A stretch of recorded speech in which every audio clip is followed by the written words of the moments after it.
Hi అండి, అందరికీ నమస్తే. ఎప్పుడైనా స్వీట్ తినాలనిపించినప్పుడు ఇలా ఈజీగా ఇంట్లోనే బాదుషా తయారు చేసుకోవచ్చు. అది ఎలాగో ఇప్పుడు చూద్దాము.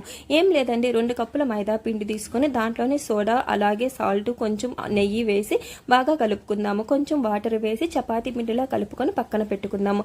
ఇంకొక పక్క సిరప్ కోసము మనం కొంచెం షుగరు అలాగే వాటర్ వేసి తీగ పాకం వచ్చేలా పాకం పట్టుకొని పక్కన పెట్టుకుందాము.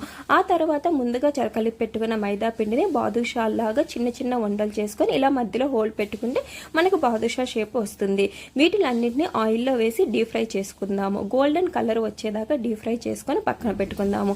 ఆ తర్వాత వీటన్నిటిని ముందుగా రెడీ చేసి పెట్టుకున్న పాకంలో వేసి ఒక 10 మినిట్స్ అలాగే వదిలేద్దాము. అప్పుడే ఆ సిరప్ అంతా బాదుషాలకు బట్టి చాలా లోపల తీయగా ఉంటుంది.